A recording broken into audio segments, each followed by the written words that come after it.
My name is Adam Block. I'm a technical sound designer with Epic Games, and I'm going to walk you through a procedural music controller that I built for Fortnite. So yeah, let's dive into it. Before we get rolling here, I just want to give a quick shout out to Seth Whedon, Dan Reynolds, Max Hayes, and Aaron McLaren. These folks have helped me out tremendously, and whether it was kind of walking me through an issue I was having or a place where I got stuck when I was building this, and Max and Aaron are heavily responsible for Quartz existing. So shout out to those guys. So what we're going to cover today is first, I should probably mention the whole purpose of me making this in the first place. Number one, it was to get familiar and dive right into and demonstrate an implementation of Quartz. There was an ask in Fortnite to, it was like, hey, we need 10 hours of custom music. And I was like, whoa, that's a lot of music. I said in a meeting, I was like, why don't I just make a tool that procedurally generates smaller chunks of music, so we're not, can you imagine the review process or the expense and time, to go through that production process and working with folks to get that taken care of. So I wanted to downscope it and build something that would accommodate that. So that was the sort of genesis of this tool in the first place. And I wanted to level up my own skill set and dive into Quartz and learn what I learn, find what I find, which was a great experience. I highly recommend everybody checking out Quartz. For the music to accommodate 10 hours, we don't want to hear any looping or repetitiveness. So procedurally generating stems and chunks of music seemed like a good solution. So that's the purpose of why this tool was made. My particular approach for building this system, I probably should say first and foremost, is not the only way. It's certainly not the only way. It's not the best way, and it's not the epic way. It was a method that I came up with on the fly that made the most sense to me, and this was my approach going through that. There's a lot of things I learned along the way that I probably wouldn't do it again. As a matter of fact, I'm building another system now where I'm not doing some of this stuff, but this is a good vehicle to walk through all the different steps and the things that I was thinking about and things I had to check and how I basically laid it out, which can apply to anything. Just wanted to say that. Okay, in this approach, I took a sort of DJ deck approach where it's like there's a deck A and a deck B, a record player, on the left, a record player on the right. So I kind of split out each of the stems respectively: bass, drums, chords, main melody, percussion, stuff like that.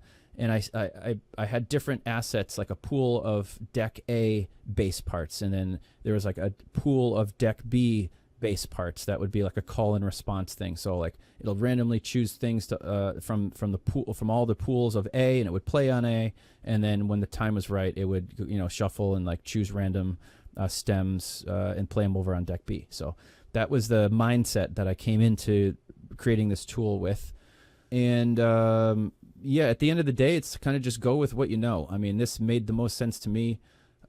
So conceptually speaking, that was the path that I chose to go down. And if you have a different path, then that is totally valid. So let's get into it. Okay, I think a good place to start here would be to talk about this variable here called current data asset. And what that is it is the current song that I'm extracting all of the pertinent information that's playing back from. So each song is a primary data asset that I set up. So, in the very beginning, I shuffle all of the songs, all the data assets, and I set one as my current data asset. So that way, anytime I need to know something about the current song, I can get a reference to my current data asset and then say like, hey, get BPM, and there's my BPM. Or get bass final beat before it's supposed to change to something else. So this is a nice way to just extract data that's pertinent to this to whatever song we're on, or whatever song is currently set as the current data asset. So that's a good place to start. So let's look at the data asset parent real quick. This is the data asset parent. All of the songs that are playing are children of this parent, so they inherit all of these variables. For example, there's an intro, and there's the intro track to be set for each song. Here's the duration, the bars, these are floats, that's an integer. And for each song, they get filled out all of this information. What's the BPM, what's the name of it? And real quick, you'll notice that there's a bunch of deck A and there's a bunch of deck Bs. And what that really means is when a song starts playing, it's going to take one random selection from deck A bass, deck A chords, deck A drums, melodies, percussion, and it's going to choose a transition sound, and it's going to start playing those.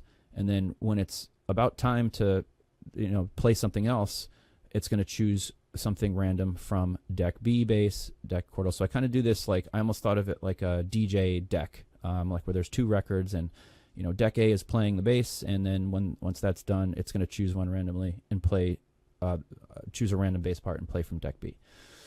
So let's see what else I have. Option here if I want to show the debug. The song duration is really nothing. It's just an integer, and that means how long should the song play for before it chooses another song to start playing. So for example, here is track 1's data asset, and here's all my categories here. In my default category, I have the name, which is track 1. The BPM is 80 beats per minute. I do want to show debug, and the song duration is 64 bars. So once we're at bar 64 and it's the fourth beat of that bar, then the tool is going to shuffle all of the songs, all the data assets, choose another one to start playing, and then start reading all of their information. So here is, for example, deck A drums. Deck A, all the deck A drum stems are 8 bars long, and the final beat that I'm about to, when I know when to switch to something else, is beat 4. And then just below that, here's all the different options that could get chosen at random each time deck A drums are told to play. And that's pretty much how it works. You just fill out all the information and let the tool do the rest. So anytime you see current, where'd it go? Current data asset, that's basically just means current song. Okay, so over here on begin play, the first thing I'm doing is I'm just pushing a sound mix to get some, maybe there's menu music or whatever else. I'm just basically setting a mix that will clear everything out for the music to play. And then one time only from this do once, the first thing I'm doing is I'm grabbing this audio component, which is just an ambient bed of marsh, and I'm fading that in over 4 seconds, and I'm letting it play for 15 seconds, and then after that I'm fading it out over 30 seconds. So it's just this is just a thing to kind of get us in the mood, because we don't necessarily need to hear an ambient bed for 10 hours, but when the scene opens, it's kind of nice to be put in this environment. That's just meant to help that. The next thing, after 4 seconds, I kind of I give 4 seconds to the ambience, and then I'm grabbing my starting song variable, except since this is the very first time, there is no starting song variable, so that's invalid, and that's going to run this function here, which is shuffle data asset pool. And all this does is it takes all of my songs, there's only 3, and it shuffles them up, and it sets a current data asset. So it's basically like the current song. I'm setting one of those random tracks to the current song, and then from that I'm extracting the beats per minute, setting that variable next BPM, and then I'm setting this bool is the intro complete. I'm setting that to false. So then we get the song duration. How long should this song play for before we change songs? And I'm grabbing from the data asset again, the current data asset. I'm grabbing the song duration in bars, and I'm setting that to current song duration.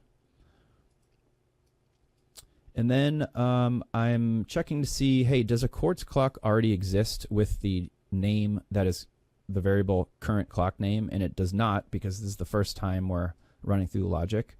So that will run down here. And the first thing I do is make a bunch of quantization boundaries. And what this is rather than me doing this out in the open here and kind of clogging up any more than it already is, this blueprint graph, I'm simply just acknowledging the different quantization boundaries that I need throughout the tool, and I'm saving them as variables that I can just access later. And yeah, for example, this one is called 4 bars from now, and it's based off of the transport.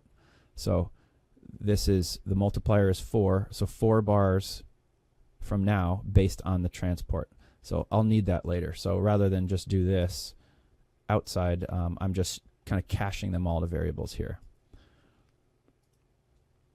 All right. Then I create a new clock. And this is pretty standard stuff here when you're setting up a clock. There's nothing special going on. I'm just getting the beats per measure from the data asset, from the current data asset. I'm also grabbing the name of the track that I'm calling clock name, and I'm setting that to a variable called clock name. And I'm creating that clock. And then I'm setting the beats per minute and grabbing the handle to that clock, because I'll need that as well. Then I reset all active decks. Okay, so this is all the bools that I set along the way to maybe true, like, hey, is the intro complete? Maybe I'd check that as true. So as we're going through this the first time, I'm just clearing out all of my bool checks so we get a fresh start here. In this section, I'm checking to see if this is the first time we're playing a new song. So the first thing that I do is I clear this do once over here, because once we play the intro, I only want to play that once. So I reset that, so that the next time it can I just make sure that this gate is open. And once that's clear, I say, hey, is the first intro complete yet? And right now it's not, because we haven't even started playing it. So I play this function called play intro, first instantiation. And what this does is it grabs my current clock handle and it checks to see if the clock is running yet. And it's not. So I get my data asset and I get this intro track that's pulling the actual asset. And then over here, my song intro is all the intros for all the songs are just stereo, like 4 or 8 bar intros. So I'm just setting this sound, the song intro, and I'm playing quantized on the current clock, and that's going to call this play intro queue. That play intro queue will, once queued, it's going to subscribe to bars, beats. And then over here, I also have like all quantization events that's getting sent out for the visual folks. And then I check to make sure, see if the clock is running. It's not running yet. I resume the clock, which will kick open the clock. And I didn't mean to double click that. So that's what's going to start off our pulses, our bars and our beats, start counting our measures and our beats. So let's pick it up from here. Okay, let's talk about the main pulses going off here. So the first thing, on each beat, I'm updating my beat counter variable. Then right after that, I'm checking on every beat, should the song change now? Should the song change now? Should the song change now? And how I'm doing that is I'm calculating the song duration. So I'm getting the current song duration. Let's say it's 64 bars, and I'm doing a modulo against that 64. So when we're at bar 64 and the current song duration is 64, that's going to equal 0. And when we're on beat 4, when both of those are true, we are going to continue on. That's true. And then we're going to get ready for this this little DJ spin sound effect, where I basically set my audio component here to the DJ spin that was previously playing the that ambient bed when we first started. So now I'm using that same component. I'm setting this sound into a new sound, the DJ spin, and I'm setting play quantized on that on the next beat. And on that next beat, what we're doing is just whipping right back to the beginning. I'm shuffling my data asset pool. I'm choosing a new, song to play, and I am setting the BPM, setting that the intro is not complete yet, which means it's got to play that song's intro. Set the song duration, and I just walk through this again. Does a song or does a clock exist with this current data assets track name? Nope, it doesn't. So I'm going to clear all those. This is where I probably don't need to do this again, but I do. I just create all my quantization boundaries. I create a new clock. I give it the name of that new song. This is where I was thinking we were. I reset all of the bools that I set previously.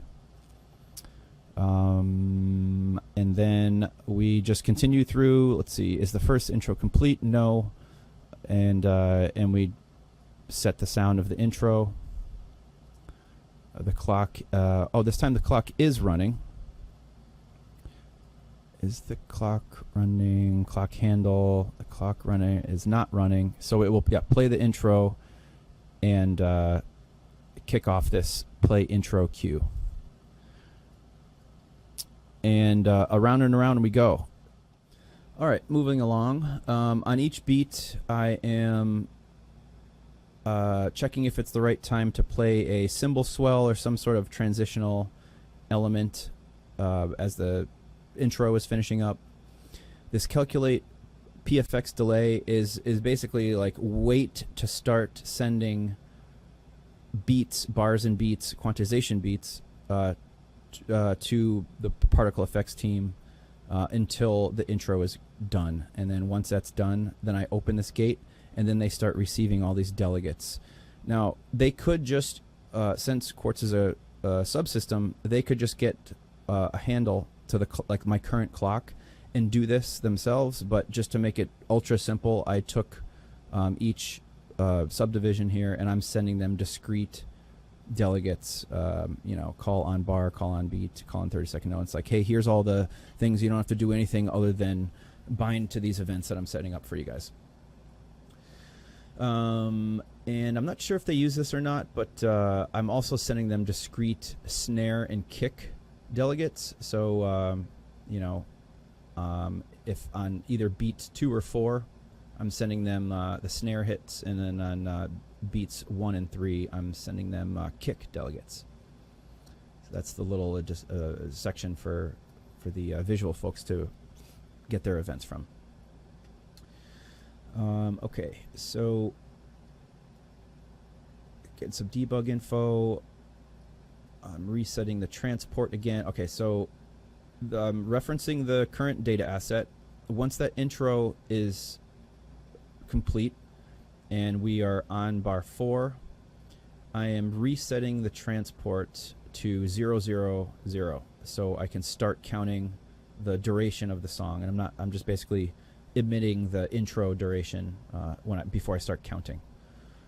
And then once that's done, I start kicking off my layers to start playing. So you'll see there's a lot of redundancy here, which desperately needs to be cleaned up, and I'm actually making a more data-driven version of this. But on the fly, this is what I came up with. So here's my drums, here's my bass, here's my chord stuff, my melody, and my percussion.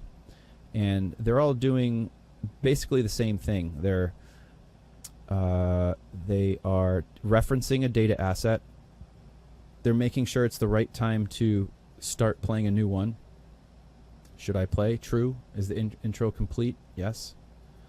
Then it will pass that along, and then it will choose the correct drum part to play. And how I'm doing this is I have my deck A drum beats. Let's say from my data asset here. Here's, let me get the drums. Here's all my deck A drum beats, and then here's all my deck B drum beats on this song. And it's doing a check. Is deck A playing right now? If that's true, select the other one. So if deck A is true, it will choose deck B. If deck A drums are not playing, false, it will choose from deck A. And then I'm passing that sound out. And then I'm running this cue next deck, which will essentially play the song, play the stem. And then after a second or two, I'm taking that variable and I'm setting it to whatever it's not. And what that means is the next time this is play, this is going to keep flip-flopping. So if deck A is playing, that's true, it's going to choose deck B. The next time it runs, it'll flip the value of this variable to the opposite. So it just basically, this is the way to toggle back and forth between what's not playing now. Shout out to Dan Reynolds for showing me this. That's a great little trick. And here's where I'm setting that. So I'm basically doing that for each layer. When it's the right time to change this particular layer, pass through, choose the right part to play, and then pass the sound through and cue next deck. So this cue next deck is passing each of those sounds through, and it's just checking a bool. Is this a 4-bar phrase? Is this a transitional sound? And then depending on how that ends up, it's creating a sound, 2D, passing in that actual audio asset, and then it's playing it quantized based on the correct quantization boundary for that thing. And that is essentially how that's what the tool does over and over and over again. And if you want to see that in action, let me show you that real quick.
Oh yeah. All right, that's going to do it for me. I really appreciate everyone who is listening to this, especially who attended in person. I hope you learned something about Quartz and you're going to use it in a project or mess around with it on the side. It's an ultra cool subsystem in Unreal that I think is it really needs to be used more often in games. Thank you very much. Yay.